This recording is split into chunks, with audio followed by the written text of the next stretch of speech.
오늘 하나님께서 우리에게 주시는 말씀은 레위기 말씀입니다. 레위기 1장 1절에서 9절까지 말씀을 우리 한 목소리로 함께 봉독하겠습니다. 레위기 1장 1절에서 9절까지 말씀입니다.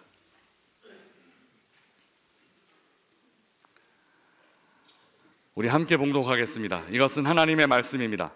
여호와께서 회막에서 모세를 부르시고 그에게 말씀하여 이르시되 이스라엘 자손에게 말하여 이르라.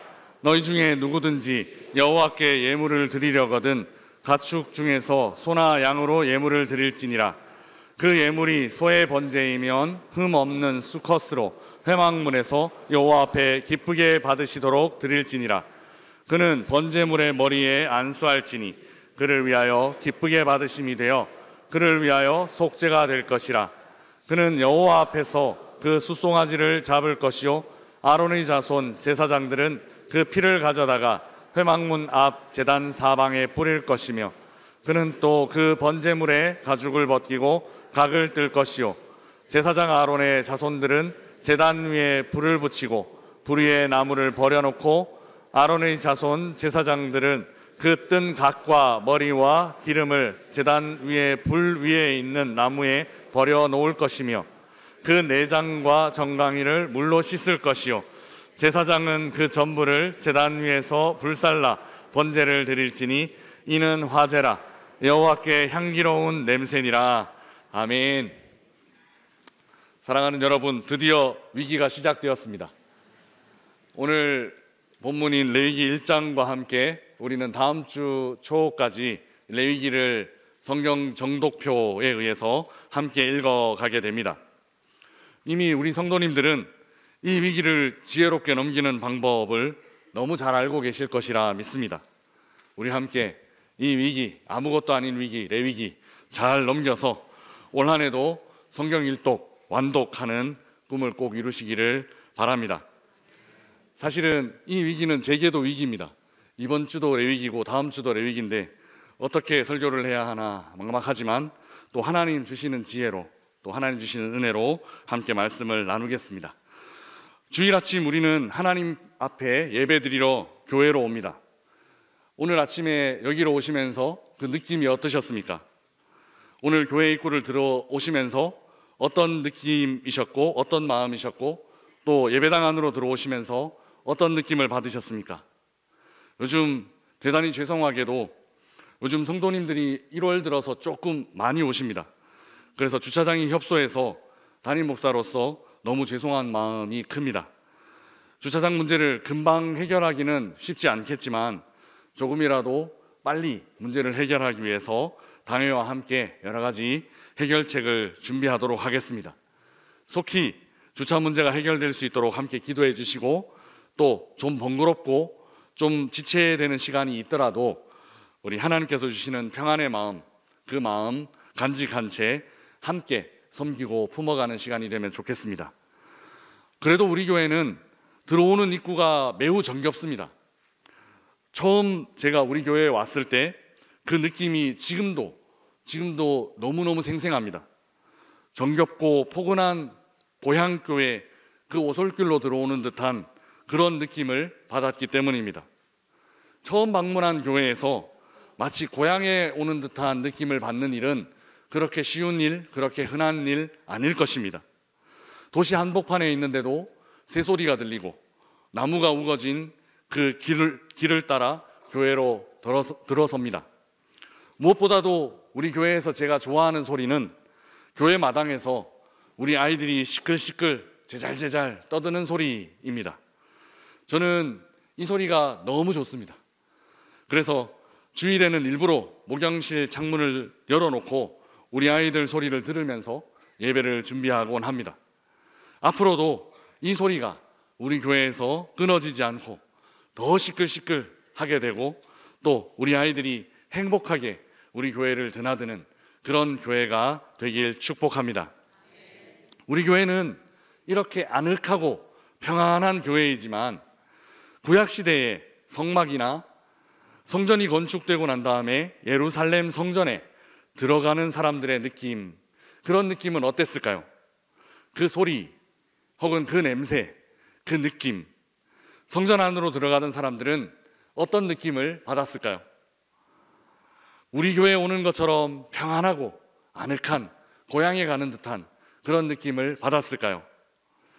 사실 성경 말씀을 읽어보면 우리가 상상하는 것과는 조금 다를 수도 있겠다라는 그런 생각을 해보게 됩니다.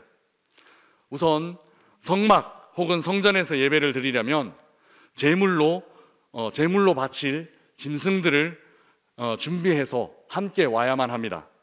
오늘 본문에는 제물이 될 수 있는 동물을 소나 양이라고 말하고 있습니다. 그 밖에 또 다른 본문들을 읽어보면 또 다른 여러 가지 동물들이 함께 등장하기도 합니다. 오늘 2절 말씀 우리 같이 읽어보겠습니다. 2절입니다. 이스라엘 자손에게 말하여 이르라.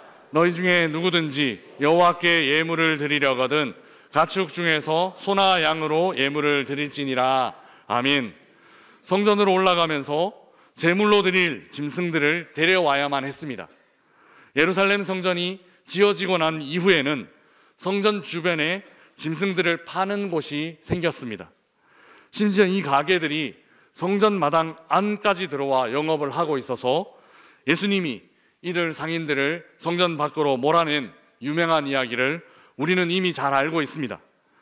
제사를 지내러 오는 사람들마다 짐승들을 몰고 데리고 들어올 테니까 아마 성전 주변은 짐승들 소리로 꽤 시끄러웠을 것 같습니다. 이 짐승들 파는 사람들까지, 상인들까지 있다면 거의 장터를 방불케 할 정도로 시끄러웠을 것입니다. 성전 예배는 사실 조용하고 경건한 예배 분위기와는 좀 거리가 있어 보입니다.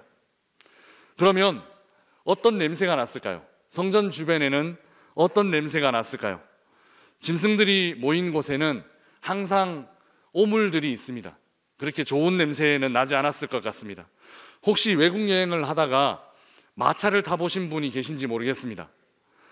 동화에서 마차는 공주가 우아하게 타는 것이지만, 그래서 우리는 마차를 타면서 굉장히 낭만적일 것을 상상하지만 실제로 말이 끄는 마차를 타보면 전혀 그렇지 않습니다.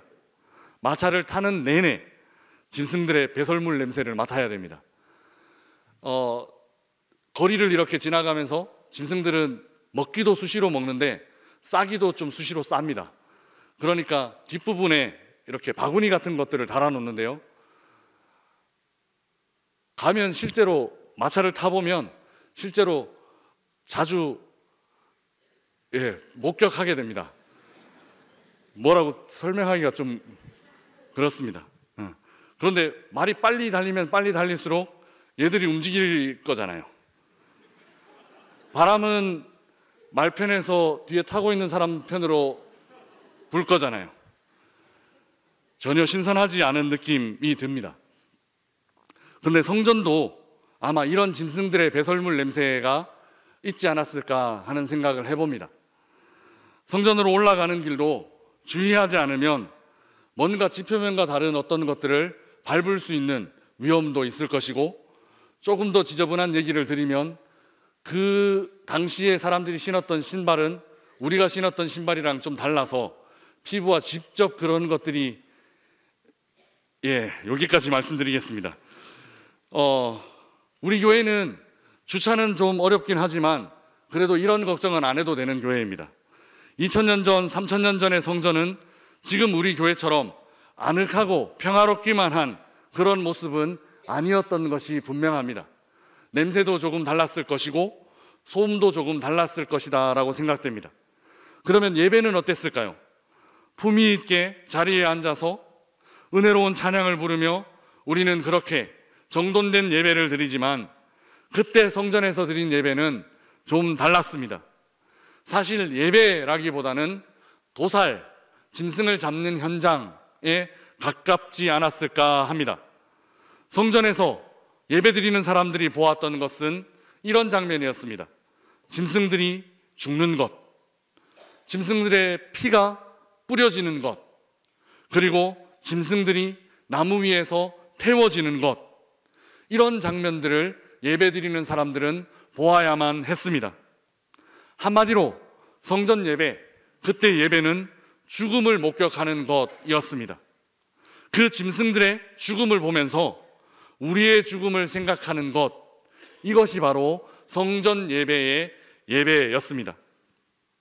죽음을 보면서 죽여지고 가죽이 벗겨지고 피가 뿌려지는 짐승들을 보면서 그 잔인한 장면들과 함께 원래 저 모습이 나의 모습이었는데, 원래 내가 저렇게 죽었어야 했는데 나를 대신해서 소가 죽었구나, 나를 대신해서 양들이 죽었구나 라는 것을 느끼며 참회하는 시간이 바로 성전에서 드렸던 예배가 아니었을까 하는 생각을 해봅니다.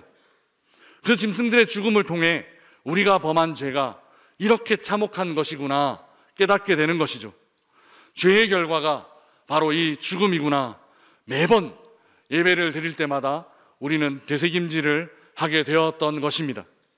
죄로 말미암아 이 죽음이라는 절대적인 한계 상황을 잊지 않고 계속해서 되새기고 반복해서 묵상하는 일은 그 시대의 성도들뿐만 아니라 오늘날 우리 신앙인들에게도 굉장히 중요한 일입니다.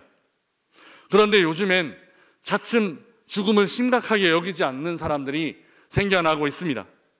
얼마 전 실리콘밸리에서 일하는 한 연구 책임자가 이런 말을 했습니다. 나는 사람의 신체 연령이 20세와 25세 사이를 무기한 오갈 수 있다고 보는 것이 합리적이라고 생각합니다 라고 말한 적이 있습니다. 굉장히 어렵죠. 무슨 말이냐 하면 이 말은 한마디로 늙지 않는 법을 내가 곧 개발할 겁니다 라는 도전이었습니다. 이 연구소는 센스 리서치라는 단체입니다. 노화와 관련된 질병을 예방하고 나이를 거꾸로 돌리는 프로젝트를 연구하고 있습니다. 비록 아직까지 주류는 아니라고 하더라도 실제로 몇몇 학자들은 멀지 않아 사람들이 늙지 않고 꽤 오래 살 수 있는 길 혹은 죽지 않는 길이 열릴 수 있다라고 주장하고 생각합니다. 그리고 지금 이 프로젝트에 우리가 알고 있는 부자들, 아마존이나 테슬라 같은 부자들이 꽤 많은 금액을 투자하고 있다고 알려져 있습니다. 이게 가능한지는 모르겠지만 가능하다라고 하더라도 이것이 꼭 축복일까 하는 생각은 해보게 됩니다. 그렇게 사람이 죽지 않고 오래 살게 되면 식량 문제는 어떻게 할 것이며 주택 문제는 어떻게 할 것이며 그들이 누렸던 부는 더 길게 누리게 될 터인데 그러면 빈익빈 부익부가 더 심각하게 발생하지 않을까라는 생각도 해보게 됩니다. 그 삶이 진짜 행복한 삶일까? 오래 사는 것이 진짜 행복한 삶일까? 생각을 하게 되었습니다. 만약 그 연구 책임자의 말처럼 인류가 노화를 억제하는 기술을 갖게 된다면 죽음이라는 문제가 더 이상 인간이 통제할 수 없는 어떤 숙명이 되는 것이 아니라 선택사항이 될 수도 있을 것입니다. 나는 900살에 죽고 싶어 하면 그냥 900살에 죽게 되는 그런 자기 죽음도 선택하는 시대가 올 것이다. 이렇게 사람들은 예측하고 합니다. 그러나 제가 무식해서 그런지는 몰라도 이런 생각들은 여전히 좀 상상에 가까운 그런 것 같습니다. 사람들의 죽음은 노화만의 문제가 아니기 때문입니다. 우리는 불과 얼마 전 바이러스 하나, 눈에 보이지도 않는 바이러스 하나를 막지 못해서 전 세계가 두려움에 사로잡혔던 일을 우리 모두는 경험했었습니다. 그때 불과 몇 년 전에 학교는 문을 닫았고 공항은 폐쇄되었습니다. 병원은 넘쳐나는 환자들로 인해서 완전히 마비가 되었고 심지어 그 뉴욕 시내에 매장되지 못한 시신들이 굴러다니는, 거리에 굴러다니는, 방치되어 있는 공포영화와 같은 장면들을 실제로 목격한 것이 불과 얼마 전의 이야기입니다. 불사 그리고 영원을 상상하기에 우리는 아직 그렇게 강하지 않습니다. 여전히 우리는 매우 연약할 뿐입니다. 당장 내일 어떤 일이 벌어질지를 모르고 살아가는 것이 우리 인생들입니다. 뉴스를 보면 멀쩡한 다리가 무너지지 않을지 잘 살피고 건너야 되지 않나 하는 생각이 듭니다. 또 뉴스를 보면 비가 오는 날은 지하차도로 진입하지 않는 것이 좋겠다라는 생각도 들기도 합니다. 술에 취한 사람이 운전하는 차량 잘 피해 다녀야 할 것 같고, 혹시 어떤 사람의 기침에서 뿜어나올 수 있는 치명적인 바이러스, 그 바이러스가 내 호흡기 안으로 들어가지 않도록 대비해야 하겠다. 그리고 전쟁이 일어나면 진짜 큰일 나겠다라는 염려를 하게 되는 그런 시대입니다. 죽지 않음을 생각하기에 우리는 이미 너무 치명적입니다. 불치병에 걸린 사람들만이 아니라 우리 모두는 어쩌면 시한부와 같은 삶을 살고 있는 사람들입니다. 그리고 우리는 어쩌면 살아간다라고 표현하지만 서서히 죽어가고 있는지도 모릅니다.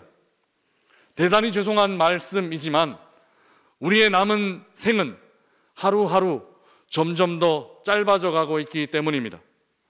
이렇게 죽음이 우리를 향해 다가오고 있습니다. 우리 신앙인들은 죽음을 외면하는 것만이 능사가 아닙니다. 죽음을 직면하는 것이 오히려 더 유익하고 더 이로울 수 있습니다. 예배는 이를 가르칩니다. 언젠가 우리 앞에 닥칠 그 죽음을 직면하면 죽음을 이기신 분의 능력을 비로소 덧입을 수 있다라는 것이 바로 예배와 제사를 통해서 우리에게 던지는 메시지입니다. 예전에 성전은 그런 곳이었습니다.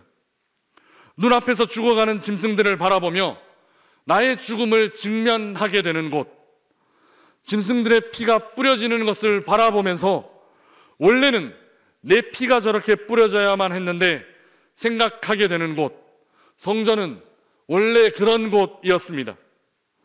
죄로 인해 그어진 우리의 숙명적인 제한을 인정할 수밖에 없게 만드는 곳, 죽어가며 사는 것이 우리들의 원래 모습이라는 것을 깨닫게 하는 곳, 아니, 죄가 우리 안에 들어온 순간 이미 우리는 저렇게 죽은 존재였음을 인식하고 자연스럽게 그 죽음 앞에 머리를 숙이게 만드는 곳, 성전은 우리를 죽음 앞에 세우는 곳, 그 현장이었습니다. 그러나 우리는 그 죽음 앞에서 진짜 죽음에만 묶여있지 않습니다. 그 죽음을 바라보면서 역설적으로 우리는 무엇을 생각하게 되는가 하면 우리는 생명을 생각하게 되고 우리는 삶을 생각하게 됩니다. 그 짐승의 죽음은 우리 죄의 참혹한 결과이지만 동시에 우리 주님이 열어주신 생명의 길이기 때문에 그렇습니다. 그 짐승의 죽음을 통해 우리에게 죄와 죽음의 문제를 해결하는 길이 비로소 열리게 된 것입니다. 그리고 하나님께 나아갈 수 있는 길이 비로소 열리게 된 것입니다. 물론 이 제사 방법은 매우 임시적인 방법입니다. 매번 죄를 지을 때마다 번거롭게 거지없는 똑같은 절차를 반복해야만 하는 불완전한 방법이었습니다. 그러나 불완전하지만 하나의 열린 길이 있다라는 것이 우리에게 얼마나 큰 위로가 되는지 모릅니다. 그리고 이 불완전한 방법은 곧 완전한 방법으로 이어지게 됩니다. 우리 하나님은 우리를 계속해서 영원히 불완전한 그 방법 안에만 우리를 내버려 두시지는 않으십니다. 완전하고 완벽한 길을 제시해 주십니다. 그 길이 바로 우리 주님 예수 그리스도를 통한 길입니다. 친히 우리 주님이 제물이 되셔서 그 성전 안으로 끌려 올라가야만 했던 그 짐승이 되셔서 단번에 모든 인류의 죄를 대신 해결해 주신 것입니다. 히브리서 9장 12절은 이렇게 기록하고 있습니다. 우리 자막을 보면서 함께 읽어보겠습니다. 염소와 송아지의 피로 하지 아니하고 오직 자기의 피로 영원한 속죄를 이루사 단번에 성소에 들어가셨느니라. 아멘. 레위기의 이 불완전한 제사법은 예수님께서 오셔서 이루실 일들을 우리에게 미리 보여주는 예표와 같은 사건입니다. 예수님은 대제사장이심과 동시에 제물이 되어 주셨습니다. 속죄를 집행하시는 분이심과 동시에 속죄를 위해 피 흘리는 대속물이 되어주신 것입니다. 이를 통해 예수님을 믿는 모든 이들을 위한 영원한 속죄를 단번에 이루어 주셨습니다. 이것이 성전 예배의 또 다른 모습입니다. 예배는 죽음을 통과하여 열어주신 하나님께로 가는 길입니다. 그래서 그 길은 죽음으로 끝나는 길이 아니라 그 길은 생명으로 이어진 길입니다. 죽음 너머에 있는 생명을 바라보게 되는 길입니다. 피를 뿌림으로만 들어갈 수 있는 그 길이 우리를 대신한 죽음으로 열리게 되었습니다. 성전 예배 안에서 우리는 참혹한 우리 죄의 실상뿐만 아니라 어떻게 해서든 생명의 길을 열어주시려는 하나님의 간절한 우리를 향한 마음도 느끼게 되는 것입니다. 사랑하는 명산의 가족 여러분, 죽음을 통해서 우리는 우리의 죽음을 보아야 합니다. 우리는 죽어가고 있는 한계를 가진 피조물입니다. 예배 안에서 우리는 이 한계를 매번 매시간 느껴야만 합니다. 이 거룩한 주일 하나님 앞에서 짐승이 죽어가는 모습을 보며 예수님이 죽으신 모습을 보며 우리도 그 길을 향해 가고 있는 제한적인 존재라는 사실을 우리는 가슴 깊이 깨달아야만 합니다.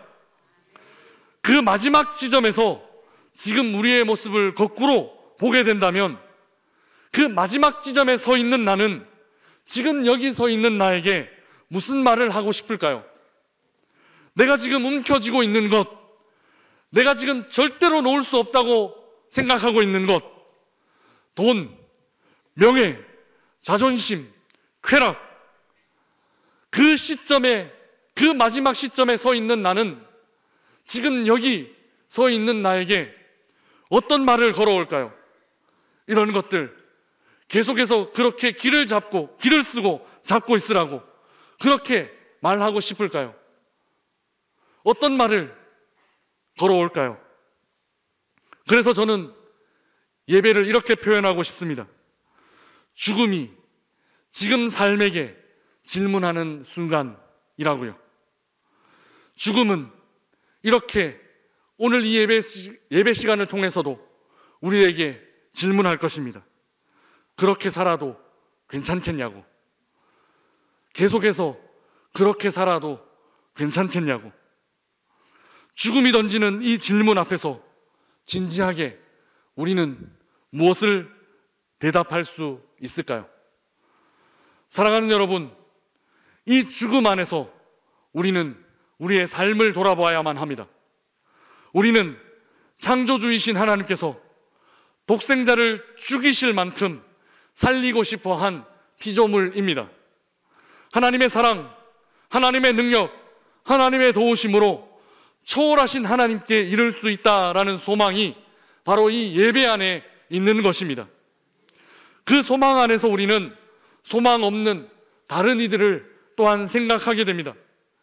이전에 우리의 모습과 똑같이 한계를 알지 못하고 그냥 한계 안에서 살아가고 있는 사람들이 이 예배 안에서 보여지기 시작할 것입니다.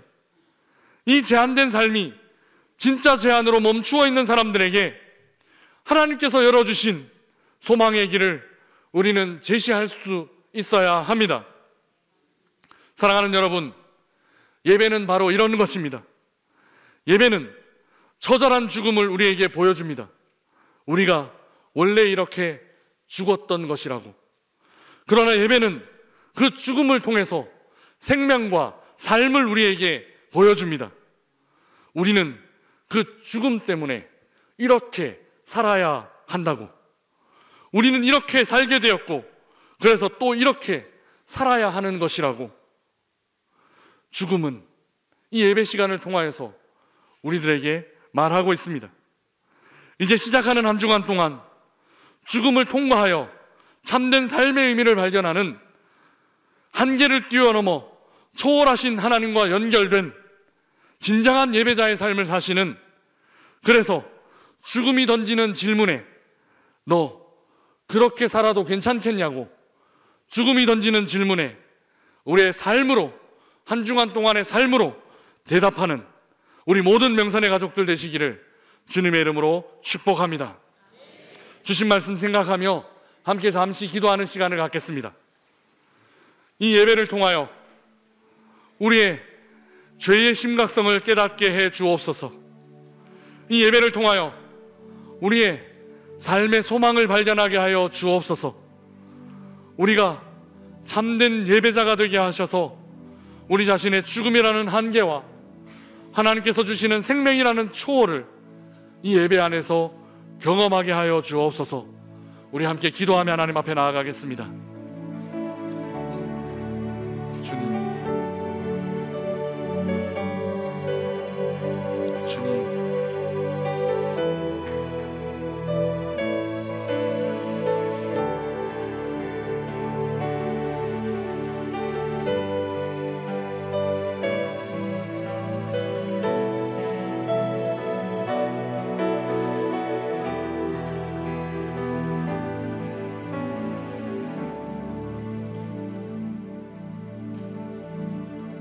사랑의 하나님, 레위기 말씀을 통하여 하나님께 나아가는 예배자의 삶을 알려주셔서 감사합니다. 예배를 통하여 죽음이라는 우리의 한계를 바로 깨닫게 하여 주시고 우리 죄의 참혹한 결과가 무엇인지 직시하게 하여 주옵소서. 그리고 예배를 통하여 생명을 주시는 하나님을 만나게 하시고 하나님이 주시는 영원한 생명을 꿈꾸는 저희들에게 인도하여 주옵소서. 죽음 앞에 겸손히 엎드리고 생명 앞에 진지하게 고민하는 살아계신 하나님을 예배하는 예배자들이 되게 인도하여 주옵소서. 감사합니다. 예수님의 이름으로 기도드리옵나이다. 아멘.